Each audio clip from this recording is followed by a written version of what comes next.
கட்சியினரும் ஏதாவது இரண்டு திரைப்படங்களை எடுத்துக்கொண்டு வாதிட்டிருக்கலாம் என்பது என்னுடைய எண்ணம். சில செய்திகள் அப்பப்ப வந்தது. தசாவதாரத்தை பற்றி குறைவாக தேகிற கட்சியில் பேசினார்கள். தசாவதாரத்துல மறக்க முடியாத ஒரு செய்தியை இறுதியிலே காண்பித்தார்கள்.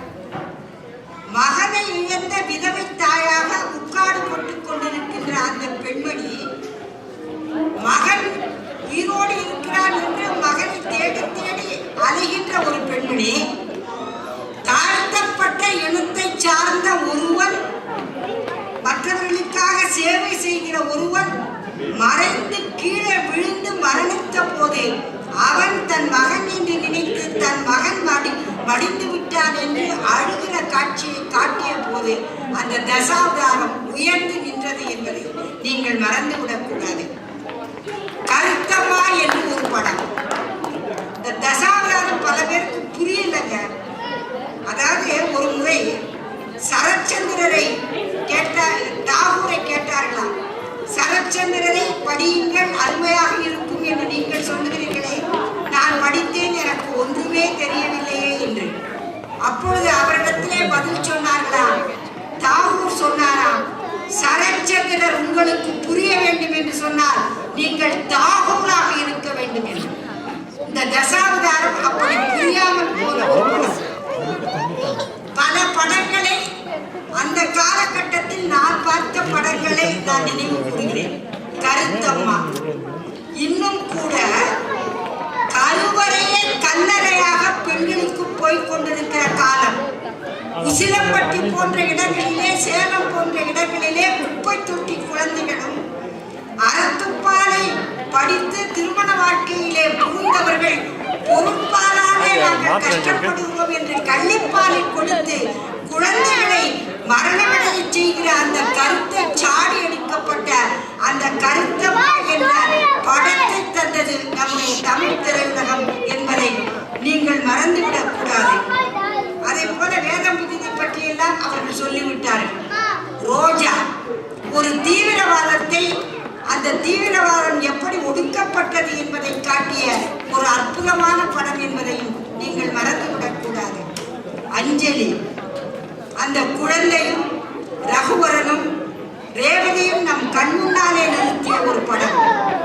குறைவான மனநோயாலே பாதிக்கப்பட்டு அல்லது போலியோவாலே பாதிக்கப்பட்டு உடற்குறைவோடு பிறக்கிற குழந்தைகள் இருக்கிறார்களே, அந்த குழந்தைகள் எப்படி பேணப்பட வேண்டும் என்று காட்டிய ஒரு படம் அந்த படம். அதை பார்த்தபோது எனக்கு ஒரு கவிதை நினைவுக்கு வந்தது. ஒரு கவிஞன் எழுதினார், போலியோவால தாக்கப்பட்ட ஒருவரை பார்த்து, போலியோ உனக்கு போலியோ, சொட்டு மருந்து உனக்கு கொடுக்கவில்லையோ அல்லது கொடுக்க மருந்து போலியோ என்று பாடினார். ஆக அந்த மாதிரி ஒருவராக அதை புரிந்து கொண்டீர்கள் என்பதில் எனக்கு மகிழ்ச்சி. இப்படி பல செய்திகளை நாம் பார்க்கிறோம். இந்த மாணவர்களை பற்றி எல்லாம் சொன்னார்கள். மாணவர்கள் எப்படி இருக்காரு தெரியுமா? தந்தையர்கள் அதுக்கு மேல இந்த பிள்ளைகளை வளர்க்குறவங்க. ஒருத்தர் சொன்னாரு, என் பையன் ரொம்ப கெட்டிக்காரன், ஏன்னா இந்த பிள்ளைங்களை ரொம்ப பாராட்டி அவங்கள மக்காக்குற தந்தையர்கள். என் பிள்ளை ரொம்ப கெட்டிக்காரங்க, ஒரு நெருப்பு பெட்டி வாங்கிக்கிட்டு வா அப்படின்னு சொன்னா கூட கடையில போய் 50 குச்சி அதுல இருக்கான்னு பார்த்து எண்ணி வாங்கிட்டு வருவாரு. இன்னொரு அப்பா சொன்னாரு, என் பையன் அவனை விட கெட்டிக்காரன், உன் புள்ள 50 குச்சி இருக்கான்னு எண்ணித்தானே வாங்கிட்டு வருவான். என் பையன் என்ன தெரியுமா பண்ணுவான், 50 நல்லா எரியுதான்னு கொளுத்தி பார்த்து அதை வாங்கிட்டு வருவான். ஏன்னா இப்படி குழந்தைங்களை பெருமை எடுத்து கொண்டு எடுப்பவர்கள் வேறு. சில நல்ல படங்கள், இப்ப என்னமோ டோனியோ என்னமோ என்று ஒரு படம் வரப்போவதாக பிரகாஷ் ராஜன் அவர்கள் எடுக்கிறார் என்று நான் அண்மையில விமர்சனத்துல பார்த்தேன். நண்பன்ல பல கோளாறு இருக்கு. கோளாறு இல்லாத படம் என்று நான் சொல்ல மாட்டேன். அந்த பெல்லி டான்ஸ், இந்த பேண்ட்டை அவுத்து எல்லாரும் நமஸ்காரம் பண்ணணுமா, சங்கர் அவர்களுக்கு நான் ஒரு நமஸ்காரம் போட்டு இனிமே அந்த காட்சியில எடுக்காதீங்க அப்படின்னு சொல்ல நினைக்கிறேன். இந்த மாணவர்கள் என்னென்னமோ செய்யறாரு. நீங்க பிரின்சிபல் ரூம்ல போய் பாத்ரூம்ல பண்ண வேண்டியதெல்லாம் பிரின்சிபல் ரூம்ல பண்ற கதையெல்லாம் நம்ம பார்க்கணும். நல்ல செய்தியை சொன்னது என்பதை நாம் மறந்துவிடக் கூடாது. நான் எப்பொழுதுமே சொல்லுவது அதுதான். அதாவது குழந்தை ஒரு 2 பேரும் மீன் பிடிச்சிட்டு இருந்தாங்க. ஒருத்தனுடைய மீன் கூடையிலே ஏராளமான மீன்கள், இன்னொருத்தனுடைய மீன் கூடையிலே மீனே இல்லை.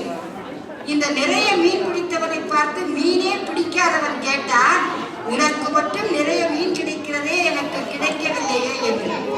அவன் இவனை கேட்டான், உன் தூண்டிலே நீ என்ன வைத்திருக்கிறாய் என்று கேட்டான். என் தூண்டிலே நான் அல்வா வைத்திருக்கிறேன் என்று மீன் கிடைக்காதவன் சொன்னான். உடனே இந்த மீனை அதிகம் பிடித்தவன் சொன்னான், ஏன் நீ அல்வாவை வைத்தாய் என்ற போது, எனக்கு அல்வா பிடிக்கும், அதனால் நான் தூண்டிலே அல்வாவை வைத்தேன். ஆனால் உனக்கு ஒன்று தெரியுமா நண்பனே, மீனுக்கு அல்வா பிடிக்காது, அதுக்கு புழுத்தான் பிடிக்கும். நீ புழுவை வைத்திருந்தால் உனக்கும் உன் தூண்டிலே அல்வா மீன்கள் கிடைத்திருக்கும், நீ அல்வாவை வைத்ததினால் கிடைக்கவில்லை என்று சொன்னார். இந்த செய்தியை நண்பன் சொல்லுகிறது. எந்த குழந்தைகளை வளர்க்கிற பொழுது எல்லாரும் பாருங்க, அந்த பையனுக்கு அந்த துறையில விருப்பமே இருக்காது. இசையிலே விருப்பம் இருப்பவனே நீங்கள் இசையிலே விட்டீர்கள் என்று சொன்னால் அவன் ஒரு ரகுமானாக வருவார். விளையாட்டு துறையிலே விருப்பம் இருப்பவனே நீங்கள் விளையாட்டு துறையிலே விட்டால் ஒரு சர்டிபிகேட் வருவதற்கு வாய்ப்பு இருக்கும். அதை விட்டுவிட்டு நான் டாக்டராக முடியவில்லை, நீ டாக்டராக வேண்டும் என்றோம், உன்னுடைய பாட்டன் இன்ஜினியர், முப்பாட்டன் இன்ஜினியர், நான் இன்ஜினியர், நீயும் இன்ஜினியராக வேண்டும் என்றோம்.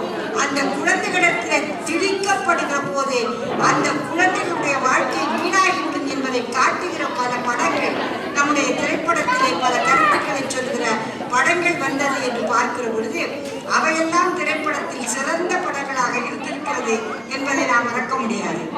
இந்த பழைய படங்களையா நான் சொல்லிட்டு போக முடியாது. பம்பாய் படம் உங்களுக்கு தெரியும். இந்த பம்பாய் படம் மத வேற்றுமைகளை, வேதம் புதிது, ஜாதி வேற்றுமைகளை, இன்னும் பல படங்கள் காதல் வேற்றுமைகளை எல்லாம் கலைகிற படங்களாக இருப்பதை நாம் பார்க்கின்றோம். ஒரு புதுக்கவிஞன் ஒரு கவிதையை எழுதினார். சீதைக்கும் ராமனுக்கும் பிறந்தால் நான் இந்துவாவே, அப்துல் காதருக்கும் ஆயிஷாவுக்கும் பிறந்தால் நான் முகமதியவனாவே, ரேச்சலுக்கும் பீட்டருக்கும் பிறந்தால் நான் கிறிஸ்துவனாவே, யாருக்கும் யாருக்கும் பிறந்தால் நான் மனிதனாவே என்று அந்த கவிதை. அப்படி மனிதனை மனிதனாகத்தான் இருக்க வேண்டும் என்று, மனிதனாக ஆக்க வேண்டும், இந்த மத வேற்றுமைகள் எல்லாம் இருக்கக்கூடாது என்பதை சொன்ன படங்கள் பம்பாய் போன்ற படங்கள், வேதம் புனிது போன்ற படங்களை நாம் பார்க்கிறோம். இன்னும் அரசியலிலே முதல்வன் என்ற ஒரு படம், இந்த 1000 எழுத்து என்று நினைக்கிறேன், பல படங்கள் முதல்வன் போன்ற ஒரு படங்கள் அரசியல் எப்படி இருக்க வேண்டும் என்பதை காட்டுகிற ஒரு படங்களாக இருந்தது. அதை பற்றி நினைக்கிற போது கூட எனக்கு ஒரு புது கவிதை தான் நினைவுக்கு வந்தது. வெறும் புள்ளிகளை எல்லாம் பெரும் புள்ளியாக்குவதற்காக நாங்கள் கையிலே குத்திக் கொள்ளுகிற கரும் புள்ளிதான் வருகிற தேர்தல் என்று ஒரு கவிதை எழுதினார். பரவாயில்லை, அப்பப்போ கேட்கறதுக்கு ஒரு கவிதை தட்டுகிறது, மகிழ்ச்சி. இன்னும் ஒருவர் எழுதினார், எங்கள் ஊர் எம்எல்ஏயை நான் மறைபோல நம்பியிருந்தேன், அதனால் தான் என்னவோ அவர் அசையவே இல்லை என்று இன்னொருவர் கவிதை எழுதினார். இப்படி அரசியலிலே இருக்கிற கோளாறுகளை, குளறுபடிகளை எல்லாம் எப்படி நீக்க வேண்டும் என்பதை சொல்லக்கூடிய முறையிலே பல படங்கள் நல்ல பாடல்களோடு வந்தன என்பதையும் நாம் மறக்க முடியாது. இன்றைய நிலையிலேயும் பார்க்கிறோம். வாகை சூடவா என்ற ஒரு படம், அந்த படத்தை நீங்கள் பாருங்கள். நானே இது மொஹிதீன் அடிச்ச மணியா இல்லை குழந்தை அடிச்ச மணியான்னு இருக்கு. மொஹிதீன் தானா? சரி, அதனால நம்ம நான் முடிச்சிடணும். அதை நான் செய்யல, ஒரு சுவாமி மாதிரி ஒரு பிள்ளைய வச்சு ஏன்னா குழந்தைகள் செய்தால் குற்றம் இல்லை. எனக்கு நேரம் இல்லைங்க. நான் நல்ல செய்திகளையே கொஞ்சம் சொல்லிட்டு வரலான்னு நான் நினைக்கிறேன். ஏன்னா இந்த நல்ல படங்களை நீங்கள் பார்க்க வேண்டும் என்பதற்காக. அங்காடி தெரு என்று ஒரு படம் நீங்கள் பார்த்தீர்கள் என்று சொன்னால், இன்றைக்கு டி நகரிலே மூடப்பட்டு கொண்டிருக்கிற கடைகள், அந்த கடைகளிலே பணிபுரிந்தவர்கள் எல்லாம் தங்களுடைய வாழ்க்கையை எல்லாம் அங்கே தொலைத்து விட்டு, அங்கே பணிபுரிந்த போதும் கூட வாழ்க்கையை தொலைத்தவர்கள் தான்.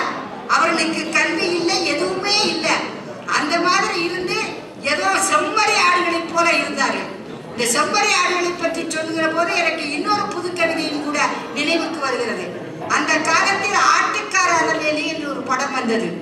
அந்த படம் வந்த போது அதிலே நடித்த ஆடை மேடையிலே கொண்டு வந்து நிறுத்தினார்கள். அதை பார்ப்பதற்காக மக்கள் கூட்டம் கூட்டமாக வந்தார்களா.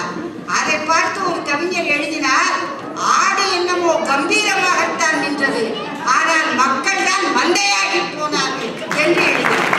ஏன்னா அந்த திரைப்படத்திலே நடித்த அந்த ஆட்டுக்கு கூட அவ்வளவு. இன்னும் சொல்ல போனால் திருச்சியிலே வந்திருக்கிற தம்பிக்கு தெரியும், சத்யசீலன் என்ற ஒரு அருமையான பேச்சாளர். எங்களை எல்லாம்